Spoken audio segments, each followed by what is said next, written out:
Good morning, everybody. I'm John O'Loughlin, and welcome to my channel. It's called McDuff_2020. And boy, Mindfields episode 99. It doesn't seem like it's been that long since I started this series. Sometime I think back in the spring, and to be up to 99 already and not have run out of ideas, but really to keep having more and more stuff come to me.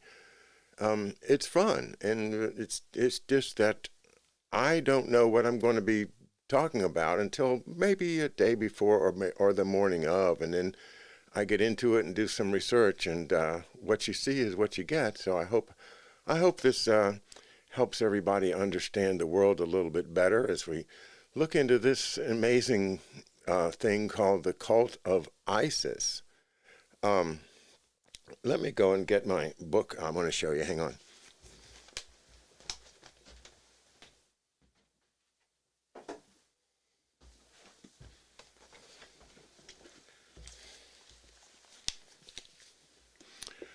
ISIS in America.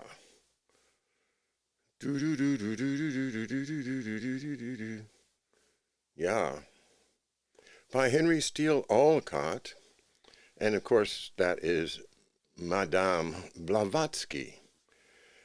The classic eyewitness account of Madame Blavatsky's journey to America and the occult revolution she ignited. Well, that's great. Her visit was in the 1880-ish era, if I recall. And where did she come from? Well, let's start off by identifying her as is told in the book, that she is the daughter of Ukrainian royalty, and she went to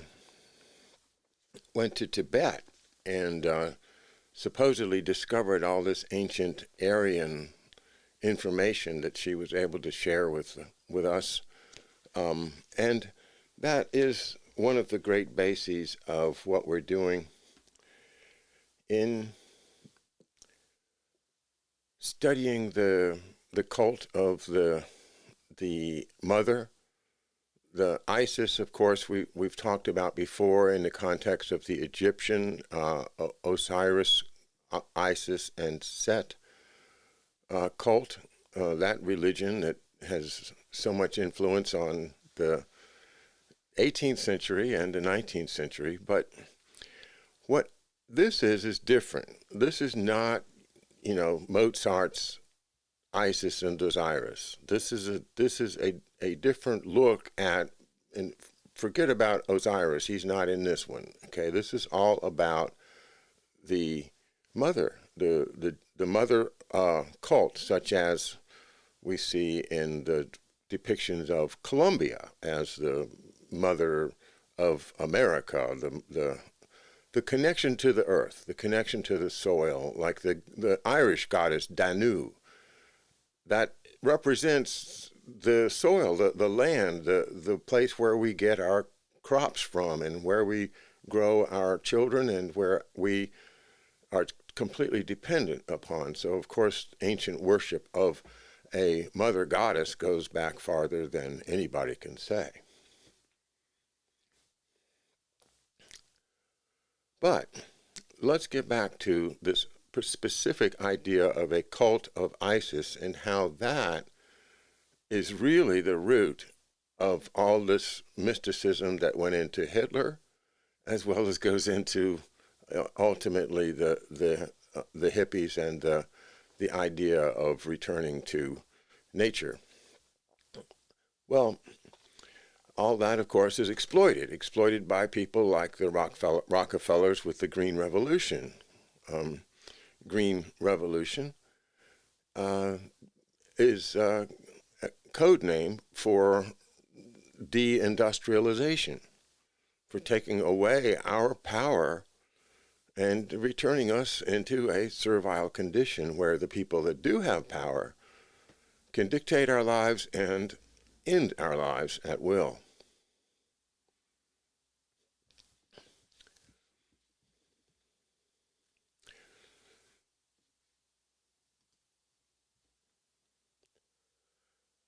So many of my books that I've read are written by people who have died young, often of cancer, um, often under suspicious circumstances, and that gives a particular resonance to me with the early death of my father at barely 51 years of age, but having lived quite a full life if we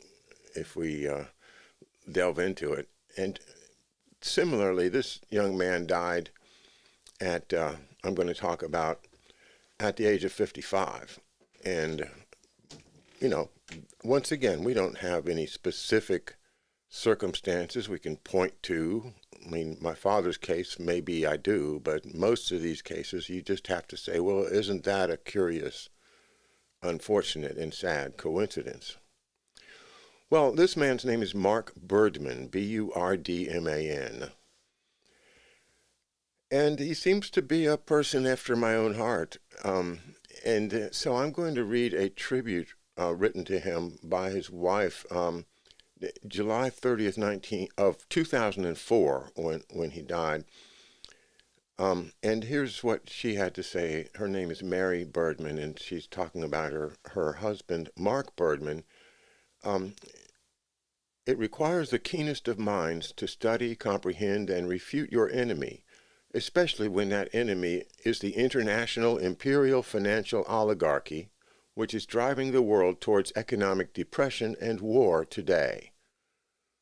Well, yeah, that's what she's seeing in 2004. Well, we're seeing it, in 2020, much more acutely and almost, feeling it coming around the corner. This driving us madly into an insane world where people will die for nothing. Well, that was me reflecting on her very first sentence. Unless you have the clearest sense yourself of the wonderful tradition of European culture, from Plato, Leibniz, Shakespeare, Schiller, and now Lyndon LaRouche, and this is an article in the EIR, you cannot effectively hunt out and engage such an enemy. See what she's saying is that Mark has done that. He has searched through, the works of the Western classical tradition, and based on that, he's able to see the enemy and call it out. I would love to be standing on that high point myself so that I could see with such a clear vision. We have people that can, and certainly George is one of them, and so many people in our research community are really, really contributing to this terrific revival, I think, of humanity, of the art of being human. So, unless these ideas of Western culture are the active principles of your own thinking, you might be able to strike at him, but not turn him inside out, to expose to all the twisted workings and motivations of an evil mentality. Doing this was the genius of my dear husband, Mark Burdman, who died in Wiesbaden, Germany, on July 8th at the age of 55, after years of illness. Mark was not a formal scholar of history or philosophy, but brought other weapons to bear in his lifelong commitment to rid the world of those institutions trying to destroy human progress. He had a wonderful ironic sense of humor which saw everyone, no matter how powerful or famous, for what they truly were, good or bad. He was not mean, but sharply insightful into the weaknesses and pomposities of those who want to bend human history and culture to their own ends. And he would always be laughing and making others laugh at them. Mark's own background of Russian, German, and Lithuanian Jewish grandparents who immigrated to Brooklyn, New York, was a key element of this humor. His Tales from Brooklyn always struck me, an Irish Catholic, as his version of the parables of the New Testament. There was always a story or a flash of wit from Brooklyn to elucidate any situation. Mark exposed the most evil thinkers whose policies have brought the world to its current crisis. These were led by Bertrand Russell and H.G. Wells. In current history, Mark wrote tirelessly on the crimes of the Club of Rome, Henry Kissinger, Prince Philip, Samuel Huntington, Tony Blair's New Labour, Robert Cooper, and many, many more for their evil-minded lying that mankind must starve, must go to war, must shrink our minds and souls into pessimism and despair.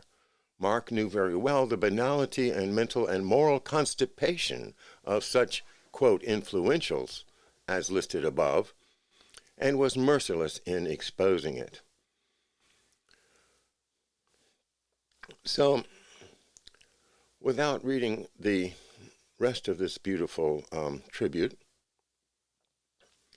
I want to now turn to something that Mark Birdman himself wrote. And that is an article called How Britain's Biggest Racists Created Zionism. Well, let's see, I wanted to show you something else first.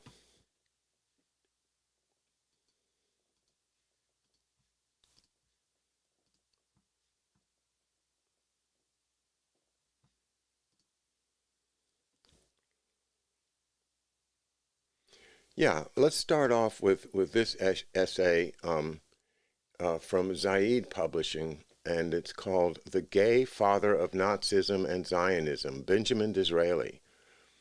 Benjamin Disraeli, former UK Prime Minister Benjamin Disraeli wrote about an alliance of aristocratic Anglo-Saxons and aristocratic Jews ruling the world. There is one man who can properly be regarded as the father of Zionism and Nazism, Benjamin Disraeli. Disraeli called for an Aryan Semitic alliance to form an organized superior, quote, Caucasian race, unquote, that was destined to rule the world, unquote. Disraeli wanted rule by the rich 1%. Contrary to folklore, Disraeli did not yearn for one nation. Rather, he described two nations, the rich and the poor, too dissimilar to ever be united. Benjamin Disraeli liked younger men. I can only tell you that I love you, quote unquote, Disraeli told Lord Henry Lennox, to whom he grew attached. The Vril Society. You guys have heard of the Vril Society, V-R-I-L. If you put on your search engine and go to images, you'll see hundreds and thousands of images of these mystical people and these mystical vehicles that they dream up. Well, let's read about it. The Vril Society, inspired by Bulwer-Lytton's book, which is called Vril, The Power of the Coming Race, was the first German nationalist group to use the symbol of the swastika.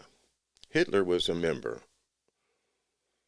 Disraeli also grew close to Edward Bulwer-Lytton before the writer's wife began making lurid accusations about their relationship. Bulwer-Lytton had her sent to Brentford Asylum. Isn't that awful? They used to do that, you know, I guess they still do. You hear about these these incredible egotistical jerks that think they can do everything, and then if their wife complains, they send her to the asylum.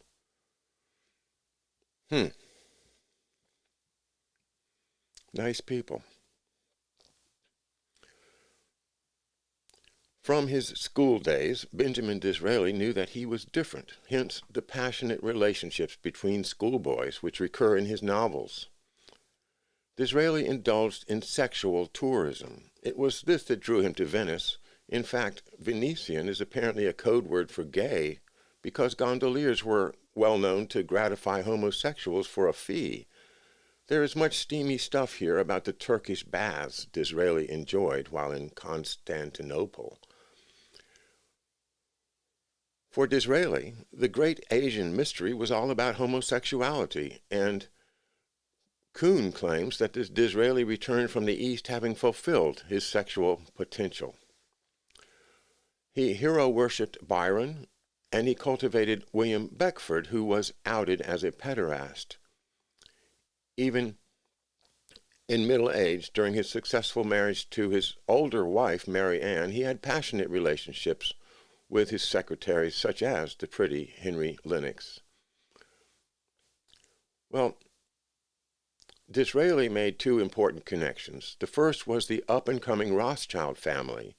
Secondly, he was introduced to Edward Bulwer-Lytton. Bulwer-Lytton's novel Rienzi supplied the story for one of Wagner's first operas, which became another manifesto of Nazism. Bulwer-Lytton's novels became the seminal tracts for a whole variety of cults. These included the Masonic Rosicrucian Lodge and the Theosophy Society founded by Madame Blavatsky.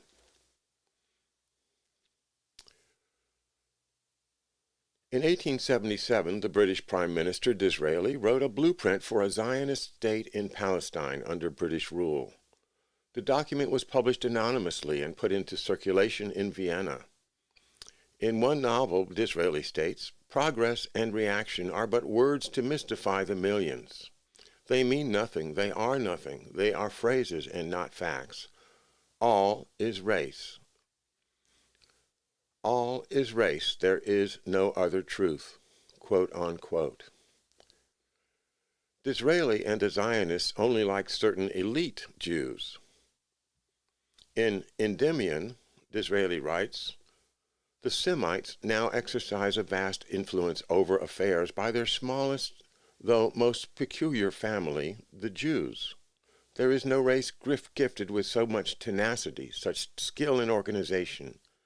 These skills have given them an unprecedented hold over property and illimitable credit. As you advance in life and get experience in affairs, the Jews will cross you everywhere." So, I'm seeing here the beginnings of what we notice now in so strongly, and that is that there are some people from Jewish backgrounds that get elevated in British society, Disraeli, to form this elite, the Anglo-Saxon Semitic elite. And how convenient is that now to our studies of a person like Henry Kissinger? How well this fits in. So let's think a little bit about the British. Remember, we have the American Revolution, the War of 1812, and then the revolutions in Europe, and the reactionaries, the Metternichs, and the council that gets together to restore and hold on to the rule of the dynasties like the Habsburgs and the black nobility in Italy and the British rule and in other words, the nobles, the people that, or the upper level merchants in the Prussian and more Protestant Northern Europe. Well, these people are not going to share. And so they need some kind of a philosophy that binds them together and keeps them elevated above the common people. And this is developed under the British Prime Minister, Lord Palmerston, and leads to the American Civil War and all kinds of things, but does it not also lead to the current version of ISIS, this army created out in the desert to topple governments and keep everything in chaos in the Middle East? Because I think that's really is what's going on here, is a desire of the elites to create chaos all around the world so that they can keep in control. Well, now let's go to our text here by Mark Birdman. There is one man who can properly be regarded as the father of Zionism and Nazism, Benjamin Disraeli. To omit Disraeli from a central place in the 19th century development of Zionism, agent historian Barbara Tuchman once said, would be as absurd as to leave the ghost out of Hamlet. As Prime Minister under Victoria in the 1870s, Disraeli was the overseer of Britain's imperial design to secure a homeland for Jews as a British outpost in the Middle East. And a secret document authored by Disraeli became the manifesto for early Zionism in Europe. That much is admitted on the public record.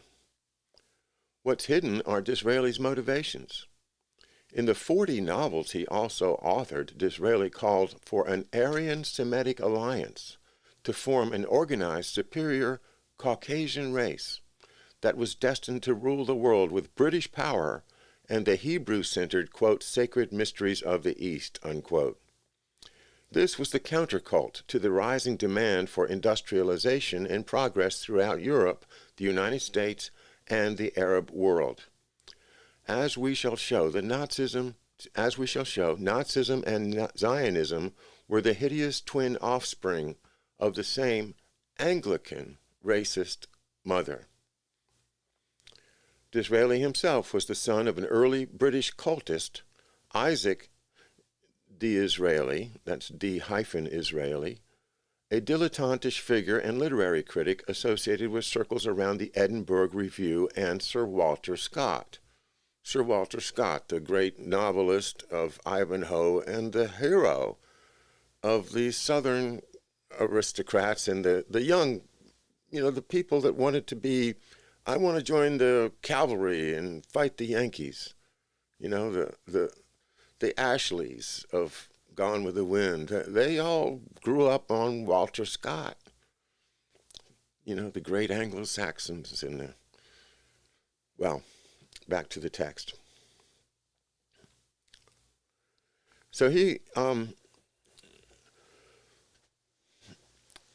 his father, a dilettantish figure associated with Sir Walter Scott, nominally a Jew by name, Isaac Disraeli, was involved in the ISIS cult worship of these circles and encouraged his son to study Jesuit teachings and explore other pagan and anti-Christian teachings. The Walter Scott clique was the originator of numerous myths and cults conduited into Europe, including the Odin cult in Germany that supplied a mythical history for Nazism. This is British intelligence. It's brutal. It's brilliant. You see, this is the roots of what we're facing today. And I also want to just pause and make another comment, and that is he says so well that these cults are the opposite of what the people really want. See, the people want to raise their standard of living. Everybody wants, to have a better life, a more comfortable life, a life where you can enjoy your family and do the things that you have always wanted to do in life instead of slaving away, riding on that treadmill for 30 or 40 years, which is what they face us. That's what we have to do to survive today, unless we're born with a silver spoon in our mouth. Like George W. Remember Ann Richards, born with a silver foot in his mouth or something like that? All right. So Benjamin is encouraged to study the teachings of the Jesuits and other pagan anti-Christian teachings. That's a pretty clever way to put it. The implication is Jesuit teaching is anti-Christian, which I think it probably is right. Well, just an opinion. Early in his political literary career, Disraeli made two important connections. The first was to the up-and-coming Rothschild family. The most notable Hofjuden, that means that of course German or Yiddish for, well, German for court Jew, a very common thing in the 1500 to 1900 period, where the aristocrats were operating under a ban by the Pope. You couldn't charge interest, but so you had to get a Jewish person to do your banking for you. Well, or to borrow money for war, which is mainly what it was.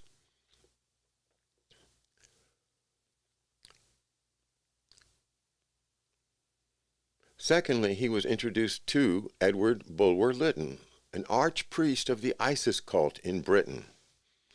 Bulwer-Lytton was the author of The Last Days of Pompeii, which promulgated the ISIS cult, and the novel Rienzi. The latter supplied the story for one of Wagner's first operas, which became another manifesto of Nazism. Bulwer-Lytton and his son were both to serve as Colonial and India Office secretaries during the mid-19th century. Bulwer-Lytton's novels became the seminal tracts for a whole variety of cults devoted to spreading the cult of ISIS directly or in other guises. Those included the 1848 creation of the Pre-Raphaelite Brotherhood, the 1860s Metaphysical Society, and Masonic Rosicrucian Lodge, the 1880s creation of the Isis-Uranus Temple of the Hermetic Students of the Golden Dawn, the Theosophy Society founded by Madame Blavatsky, who published Isis Unveiled and the Kabbalah Unveiled, and end-of-the-century grotesqueries like the Cannibal Club and the Suicide Society. There was one aim behind all these cults: the formation of ritual worship cults for the creation of terrorists, environmentalists, anarchists, and other zombified enemies of progress that could be deployed against whatever obstacle stood in the way of Britain's imperial designs. Disraeli's own initiation into the ISIS cult came with in the 1830s trip to the countries of the Mediterranean, a trip that took him to Malta, the home base of the Knights of St. John of Jerusalem, which is another way of saying the Knights of Malta. But we also need in the 19th century to start recognizing that the British, since they're no longer technically Catholics, even the aristocratic British, they still want to be Knights of Malta. So they've created a kind of a British Knights of Malta that has eventually kind of merged together with the original Knights of Malta. And it's the British Knights of Malta, they have the black crosses, okay, and the Queen, and you can see her wearing those crosses, and a lot of their nobility, you can just see it. It's obvious that they are being their own Knights of Malta. So you have the Protestant, or the Anglican, I should say, not Protestant, but Anglican Knights of Malta and the Catholic Knights of Malta. And to the extent that they work together. But all of this is really, really behind the scenes and secret stuff.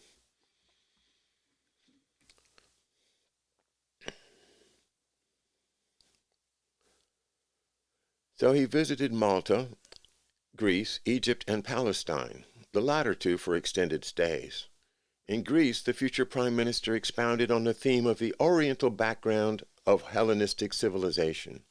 According to Disraeli, in art, the Greeks were the children of the Egyptians, the originators of ISIS.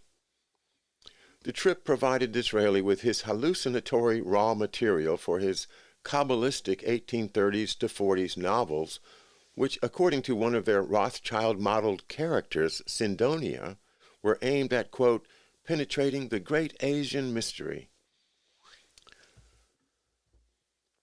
The strategic aim. Now here's the strategy part, and I think, again, our author, Mark Birdman, deserves great credit for putting this together. It just makes so much sense. The first British cries for a return to Palestine were sounded when Napoleon conquered Egypt. In entering Egypt with the idea of creating a modern nation in this country, Napoleon was carrying out the grand design of the great 17th century humanist Gottfried Wilhelm Leibniz. That grand design, and of course Leibniz is one of the Schiller Society's great figures.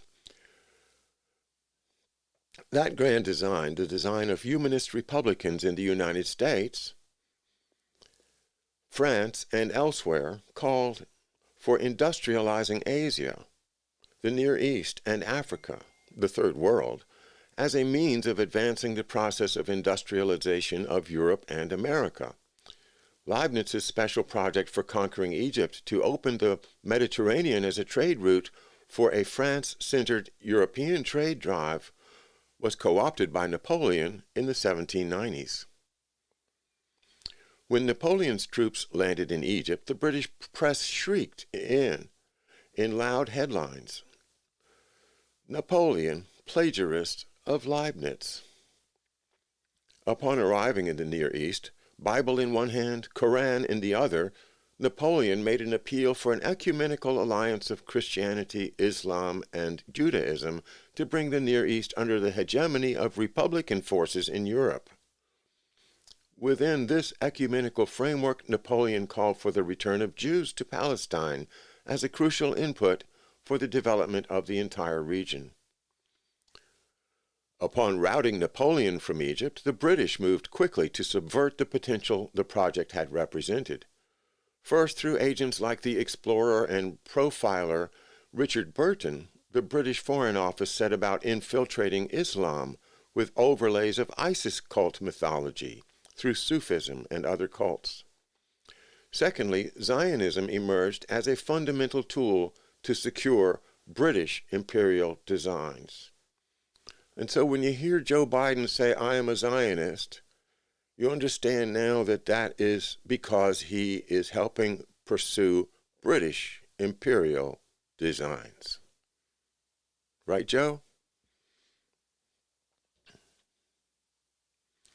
In the first decade of the 19th century, a few ideologues pushed for the Palestine return perspective as an anti-French weapon.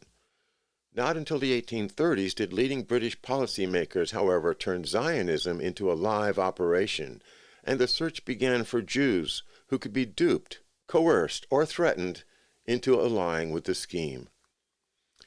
Except for a few Hasidic elements in Eastern Europe, Zionism had little attraction for Jews. Western European and American Jews were celebrating the recently won achievements of emancipations brought with the Napoleonic Code to Europe and republicanism. Eastern European Jews in Poland, Russia, and elsewhere eagerly awaited the process of industrialization and de-ghettoization of their countries. And for every one or two who trekked off to Palestine to worship the land of Mother Zion, tens of thousands of Jews migrated to the Promised Land, the United States. The cult against science. The first impetus for Zionism for Britain came with the formation of an evangelical revival. Its best-known preacher came from the highest ranks of the British aristocracy, Anthony Ashley Cooper, the 7th Earl of Shaftesbury. The revival was the promotion of an anti-Vatican, anti-French, Anglican Israel movement, which called for the restoration of British-sponsored Jews to a, quote, homeland in Palestine. Shaftesbury sounded the trumpet for a second advent of the Messiah. Calling for a return to Hebraism, the Anglican Earl molded the Old Testament doctrines into a weapon against the humanist hopes of Europe's Jews and against continental rationalism and revolution. In one telling outburst on this theme, Shaftesbury attacked science as follows, quote, "Revelation is addressed to the heart and not the intellect. God cares little comparatively for man's intellect. He cares greatly for man's heart. Two mites of faith and love are infinitely higher value to him than a whole treasury of thought and knowledge. Satan reigns the intellect, God in the heart of man," unquote. So that's Shaftesbury, one of Palmerston's cohorts. By the 1820s, Shaftesbury's irrationalists were compiling a monthly periodical entitled Jewish Intelligence, under whose auspices missionaries were sent to Eastern Europe to proselytize for the Anglican, quote, "return to Israel" doctrine to Jews. As a result of this mission, Shaftesbury was to write in late 1838 of a resurgence of feeling among Jews in Russia and Poland that the moment, quote, "for the turning of their captivity was nigh at hand." He described images of Jews once they felt the soil of Palestine beneath their feet, again becoming agriculturalists, and of Jews' willingness by nature to implicitly obey the existing form of government. Wasn't that convenient? For this racist claptrap, Shaftesbury has been called a Zionist before the fact, and during the 19th century, membership in his Jews Society, or the London Society for Promoting Christianity Among the Jews, was occasionally cited as proof of insanity before a lunacy commission in London. But exactly such insanity became a centerpiece of British Near East strategy during the 1838 to 40 period, under the aegis of Shaftesbury's in-law, British Foreign Secretary Lord Palmerston, the same Lord Palmerston who was overseeing the establishment of Scottish Rite Freemasonry cults across the globe. Palmerston's turn toward Zionism as a useful tool was again the result of a renewed threat of an Egyptian-French alliance. Egyptian leader Muhammad Ali had conquered much of Syria and Palestine beginning in 1832 and had established allies in those areas. Muhammad was a strong believer in development and has secured the first major imports to the Arab East of the technologies, skills, and trained manpower that had transformed the European nations into modern industrial societies. The Egyptian ruler was threatening to catalyze a Bonapartist momentum throughout the Islamic world, which would reverse centuries of stagnation and would jeopardize 2 centuries of British East India Company, Levant Company control of the region. Palmerston was by 1838 ready to set in motion the proposals of Shaftesbury and other Church of England and Church of Scotland officials for a Jewish Palestine. In 1839, a Foreign Office outlet, the London Globe, ran a series of articles envisaging the mass settlement of Jews in the context of the establishment of an independent state in Syria and Palestine, without, of course, there being any Jews to enlist in such a mission. This fact did not stop Palmerston from exclaiming in an August 1840 memorandum, "There exists at the present time among the Jews dispersed over Europe a strong notion that the time is approaching when their nation is to return to Palestine." Palmerston strongly recommended that the Turkish Sultan be persuaded to hold out every just encouragement to the Jews of Europe to return to Palestine. The Times praised Lord Shaftesbury's practical and statesmanlike efforts. According to the article, Shaftesbury was in the process of canvassing Jewish opinion to see how both masses of Jews and rich Jews felt about a return to the Holy Land. In preparation for this new exodus, Shaftesbury appointed an Anglican bishopric in Jerusalem to be overseen by a converted Jew, quote, "an Israelite belonging to the Church of England," unquote. This Reverend Alexander was also a professor of Hebrew and Arabic at King's College. The Zionist project, however, would have remained a harebrained scheme of Shaftesbury and his brother-in-law Palmerston had it not been for the in-field operations of Charles Henry Churchill, the progenitor of the British warmongering tradition of Lawrence of Arabia and Henry Kissinger. Churchill was in the British Army that defeated Muhammad Ali in 1840 and was one of the intelligence officers assigned in the late 1830s to foment anti-French tribal uprisings against the French and pro-French Maronite Christians in Lebanon. Working primarily among the Druze tribes, Churchill was responsible for instigating bloodbaths in the region, matched only by the Lebanese civil war set off by Kissinger in 1975.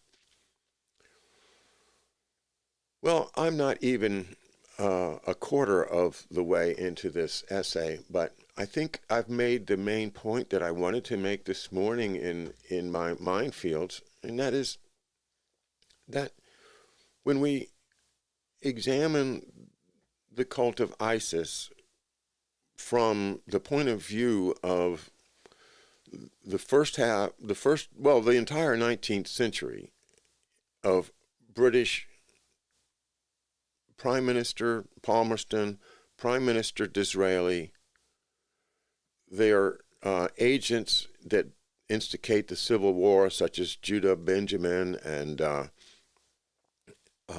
then the Catholics, such as Beauregard, and these folks are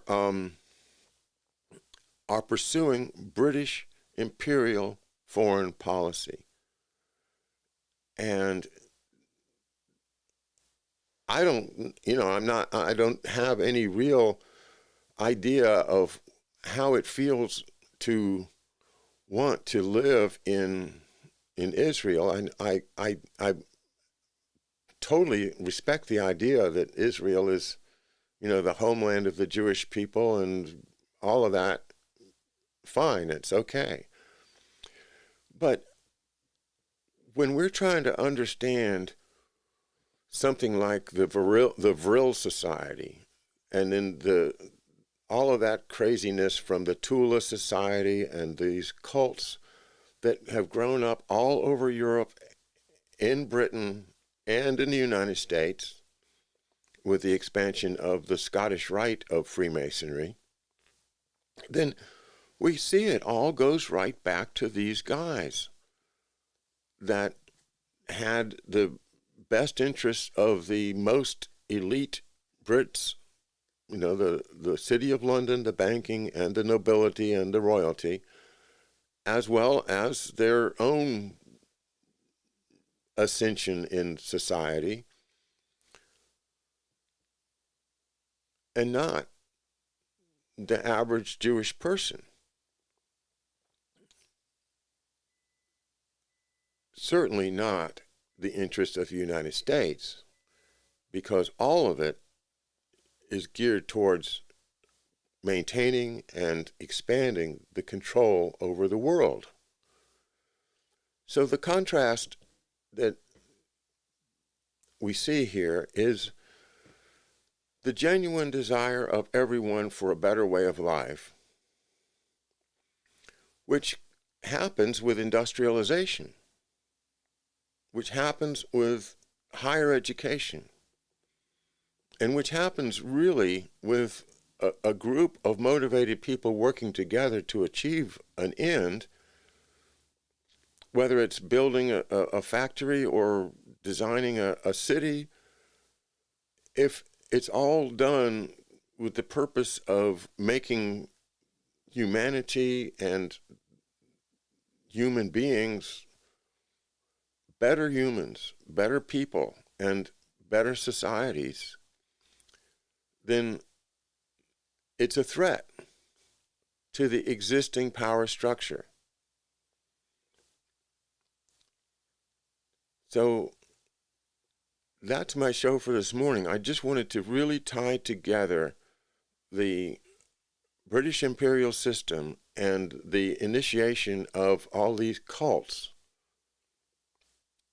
And so when I run into a cult now, I'm going to look at it and I'm going to say, now, how is this connected to the interests of the Rothschilds, the Bank of England, the City of London, the black nobility, the Habsburgs, the Vatican, the nobility, and the agents of the still hidden nobility of Europe?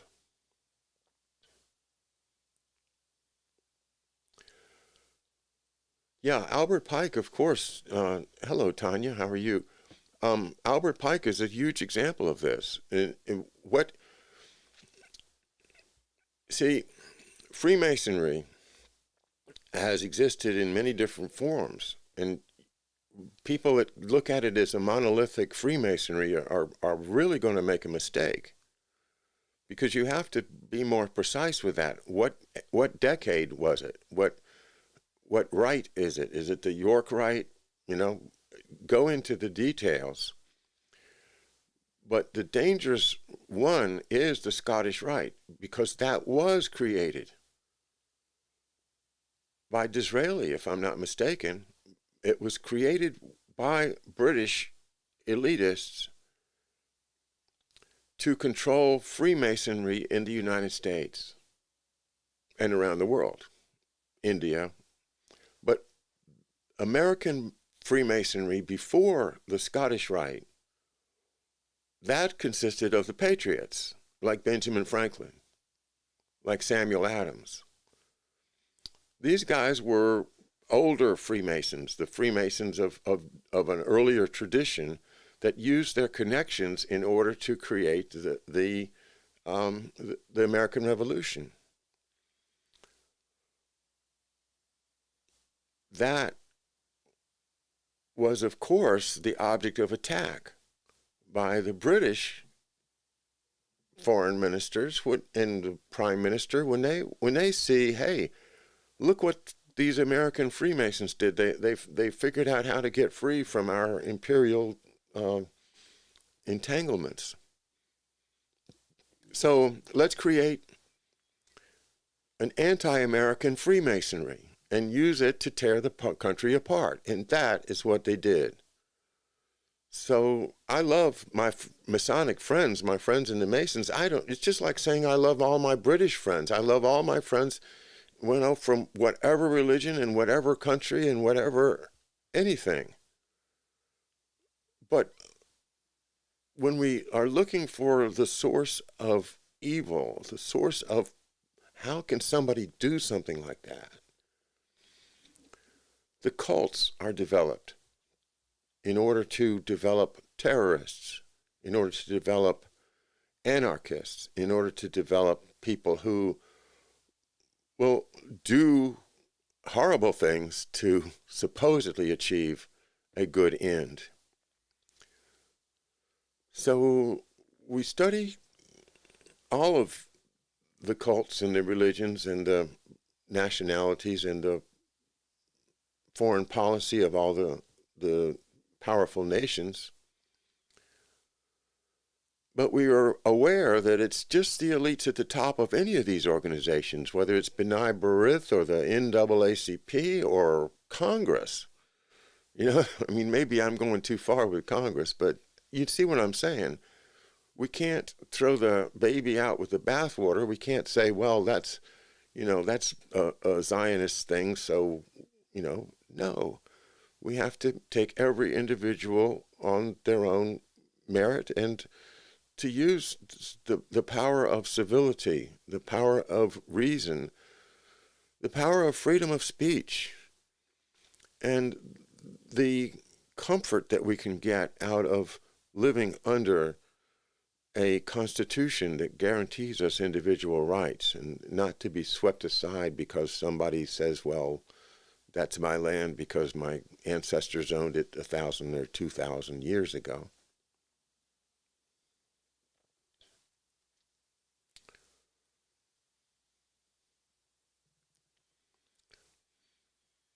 Oh, there's so much to talk about. I see you guys are making a lot of really good points.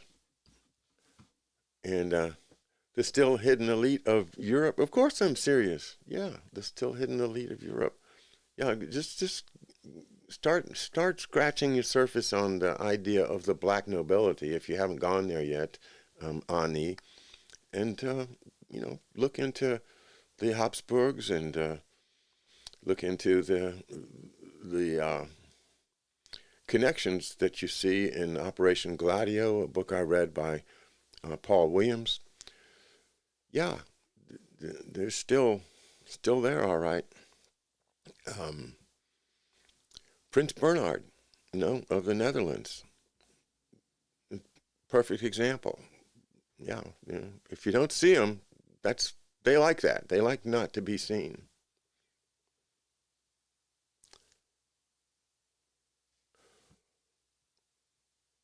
Okay, thanks a lot, guys. I hope this was useful this morning. It's a difficult topic, but a lot of folks are now talking about, the idea of some type of an ancient Teutonic or Nordic or whatever truths that come from Asia, But take that stuff with a grain of salt, and if you want, have a look and read this entire essay by Mark Birdman, which you can find. Well, you're going to have to Google it. It's How Britain's Biggest Racists Created Zionism by Mark Birdman. And I hope you have a great afternoon.